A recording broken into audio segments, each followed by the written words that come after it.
Deputado Marcel Van Hatten, a gente estava conversando aqui com o vice-presidente da Associação do MP do Rio Grande do Sul, e é muito grande a preocupação de diversos integrantes dos ministérios públicos em relação a essa PEC, que, na avaliação deles, reduz a independência de atuação do Ministério Público, a independência, a possibilidade de atuação e, especialmente, a possibilidade de fiscalização do Ministério Público. O vice-presidente da associação, André Coelho de Azevedo, mencionou que majoritariamente a bancada gaúcha tem sido muito receptiva aos temores e apreensões de integrantes do Ministério Público. E dentro do MP, essa PEC foi batizada, digamos assim, apelidada de PEC da Vingança, porque o MP acredita que ela vem justamente como uma retaliação em função da atuação do Ministério Público nos últimos anos. O senhor concorda com essa avaliação? Sem dúvida, Taline, concordo. Inclusive, eu estava ouvindo anteciosamente a entrevista anterior do procurador André Coelho de Azevedo, muito lúcida, colocando os pontos mais preocupantes dessa PEC 5, e eu, obviamente, estou empenhado para evitar que ela seja aprovada. Na semana passada, inclusive, já ficamos até quinta-feira à tarde no Congresso, na Câmara dos Deputados, né, evitando que ela pudesse vir a ser votada, e a retirada de pauta que nós mesmos propusemos, o Partido Novo propôs, foi vitoriosa, né? Nós tivemos mais votos para retirar o projeto de pauta do que os que seriam necessários para rejeitá-lo, porque a PEC precisa de 308 votos. Em 2 turnos. Em 2 turnos, exatamente. Então, para mantê-la em pauta, não foram conseguidos os votos necessários. Não havia 308 votos para mantê-la em pauta, né? E, obviamente, apesar de ter sido derrotado o nosso requerimento, aliás, foi vitorioso o nosso requerimento, o presidente da sessão, Marcelo Ramos, decidiu de ofício retirar de pauta, que já eu entendo, um absurdo, porque se democraticamente o plenário decidiu manter a proposta em pauta, que se votasse, certamente naquele momento eles não quiseram votar porque sabiam que ia ser rejeitado. Agora, Taline, além da questão do próprio Ministério Público, quero entrar depois um pouquinho mais e ampliar um pouco os argumentos usados pelo procurador, acho que é procurador, né, o doutor André, né? Isso, André Coelho de Azevedo. Isso. Eu quero só lamentar que a Câmara dos Deputados siga sendo um palco para poucos tomarem decisões, porque eu era membro titular da comissão especial da PEC 5, essa tida como a PEC da Vingança. Sabe quantas reuniões nós tivemos para discussão e deliberação, Karine? Nenhuma. Nós tivemos só no início, para não dizer nenhuma, para decidir presidência, tá? As partes mais formais e aprovar os requerimentos de audiência pública, que esses precisam passar por deliberação.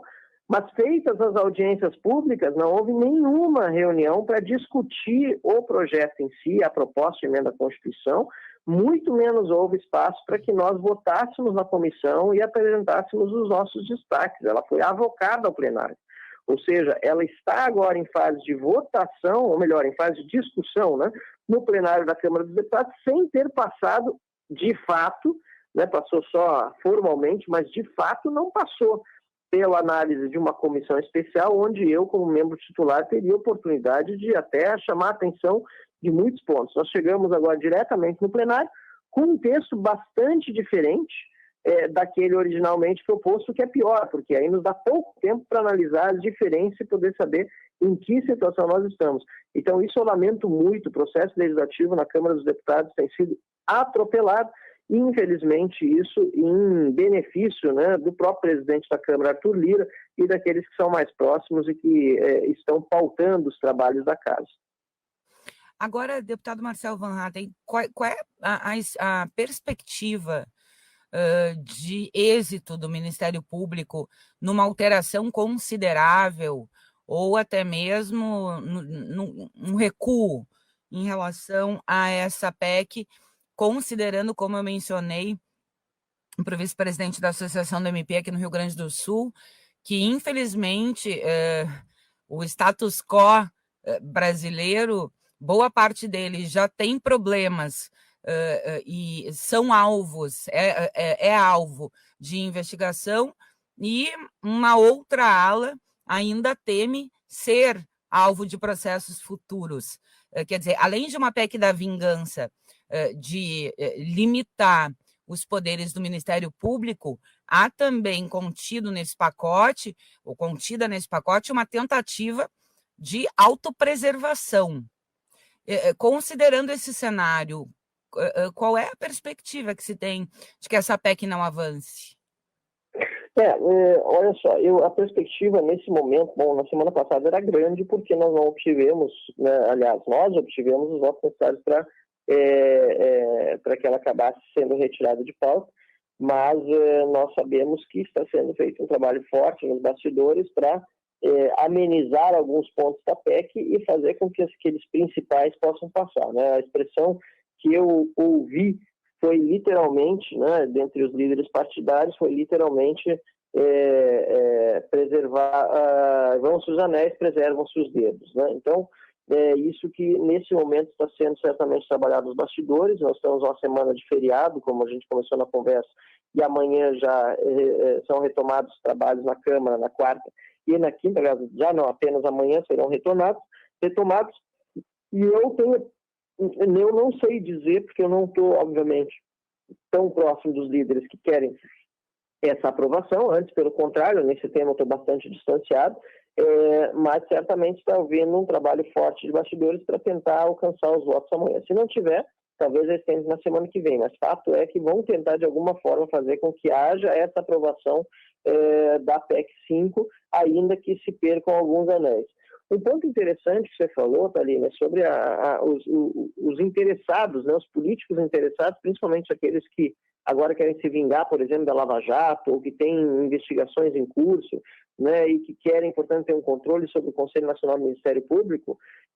Por outro lado, parece até que soa até contraditório que o procurador disse há pouco na fala dele, né, de que, mesmo assim, ele sabe ter uma maioria de deputados honrados, de deputados que querem fazer um trabalho honesto, etc, etc. Então, parece contraditório, porque como pode essa minoria de deputados investigados ou que foram, né, corretamente investigados pela Lava Jato e assim por diante, faltar a maioria?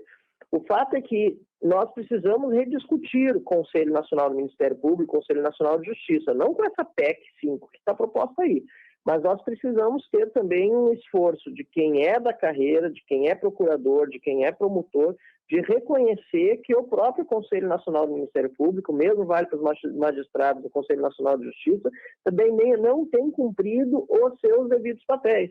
E o que acontece? Muitos deputados que não são aqueles que são investigados, que não são aqueles que são corruptos, têm se mostrado simpáticos à proposta de alteração do Conselho Nacional do Ministério Público, assim como lá atrás uma parte também acabou votando favoravelmente a mudanças positivas, porque havia, apesar da maioria ser negativa, mas havia mudanças positivas na lei da improbidade administrativa. Nós não estamos contra a mudança na lei de improbidade administrativa, mas a gente sabia reconhecer que em alguns aspectos havia também abusos de autoridade sendo cometidos. E a gente sabe que, apesar de ser fundamental que o promotor tenha a sua autonomia profissional para investigar, é preciso que o Conselho Nacional do Ministério Público se debruce seriamente sobre eventuais excessos. Então, quando os bons pagam pelos maus, como às vezes tem acontecido no nosso país, projetos como esse, que são idealizados em cabeças, né, que não estão buscando bem para o país, acabam angariando apoios de outros que são injustamente, eventualmente, investigados ou, enfim, perseguidos. Então, esse que é o grande problema que nós vamos ter que enfrentar depois da discussão da PEC 5, Thalina. Vamos derrubá-la, vou trabalhar para isso, é isso que nós precisamos fazer, mas nós precisamos ter uma conversa franca com todos os poderes, com o Ministério Público, com o Judiciário, porque nós não podemos ter, né, em alguns casos, inclusive, verdadeiros elefantes brancos. Eu passo ali em Brasília, passo pelo prédio do CNMP, ou quando a gente vê o prédio do CNJ e o quanto mobiliza de recurso público e quanto de desperdício tem de dinheiro, e muitas vezes sem a efetiva ação, a gente começa a se perguntar por que foram criados esses órgãos em primeiro lugar. e agora o que a gente está vendo é que esses órgãos que foram criados para algo positivo, eventualmente podem estar se tornando em órgãos onde se colocam as raposas, literalmente, para cuidar do galinheiro. Isso é muito perigoso. Agora, deputado Marcel Van Hatten, eu vou mudar um pouquinho a pauta, não posso deixar de perguntar para o senhor. Sim. Em relação a uma manifestação pública feita pelo senador e pré-candidato do PP, o Palácio Piratini, Luiz Carlos Reins, ele fez, inclusive falei com o senhor sobre isso logo em seguida, mas a gente não avançou no assunto, e ele fez um convite público para que o senhor deixe o Novo e ingresse no Progressistas. O senhor conversou com o senador depois disso e aceitou, ou pretende pelo menos avaliar o convite? Aline, conversei sim, encontrei ele em Brasília, aliás, encontro com frequência. Obviamente que qualquer convite, assim, vindo de uma forma sincera como vindo dele, e recebi de outros partidos também, até algo que veio se tornando mais frequente depois que uma crise interna Novo se tornou pública, qualquer convite desse nos deixa muito honrados, demonstra que o nosso mandato é reconhecido para além das fronteiras do próprio Partido Novo. Mas eu deixei claro para o senador Reins que, apesar de ter problemas no Novo, que alguns deles agora já inclusive se resolvendo, felizmente, muitas coisas acontecendo nas últimas semanas para melhor, internamente no Partido Novo, isso me deixa bastante otimista, né, em relação aos futuros do partido, independentemente de questões mais pontuais ou insatisfações talvez passageiras mesmo, que eventualmente também grandes, eu entrei no Novo com um projeto de longo prazo. E em relação especificamente ao PP, eu felizmente não saí do Partido Progressista, e lembro quantas entrevistas eu dei, aliás, como deputado estadual pelos progressistas aí, que eu tive no Esfera Pública, né? Eu não saí de forma nenhuma com inimizades, com desavenças.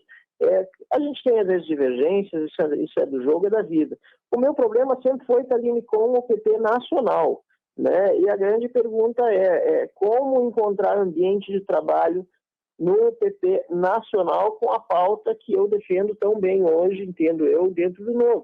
Foi o que me fez sair, entre outros motivos, do PP quando eu era deputado estadual, porque o meu problema sempre foi com a liderança do Ciro Nogueira, né, e o apoio que o PP tinha dado a Dilma lá atrás, o próprio Arthur Lira, e agora a gente está vendo, ele é o maior interessado e patrocinador dessa PEC 5. Então, se a minha intenção, e por enquanto tem sido essa, é de concorrer à reeleição de deputado federal, além de estar num projeto de longo prazo Novo e não cogitar sair, se o Novo não existisse da noite para o dia, por exemplo, teria grandes dificuldades no PP nacional por conta disso, né, por causa da forma como ele é conduzido nacionalmente. Por outro lado, todos os partidos têm seus problemas, eu espero que eles sejam superados também dentro do Progressistas, dentro de outros partidos, e dentro do Novo nós estamos lidando com os nossos. Felizmente, pelo menos eu tenho percebido, são muito menores do que aqueles que a gente vê em outros partidos, onde, infelizmente, né, a corrupção e outros problemas maiores acabam assolando as agremiações. Deputado Marcel Van Hatten, deputado federal pelo Novo, muito obrigada, deputado, pela disponibilidade de conversar com a gente no feriado. Uma boa tarde, eu não sei se o senhor está descansando ou trabalhando, mas uma boa tarde para o senhor. Imagina, eu estou aproveitando realmente hoje para descansar um pouco, uma boa tarde para vocês e bom trabalho, pena aí que para ti não é um dia de descanso, mas eu sei que você faz o trabalho com prazer. A gente já se acostumou. O jornalista está sempre acostumado. O feriado é uma coisa quase que inexistente. Mas obrigada, deputado. Uma boa tarde. Um abraço. Boa tarde. Tchau, tchau.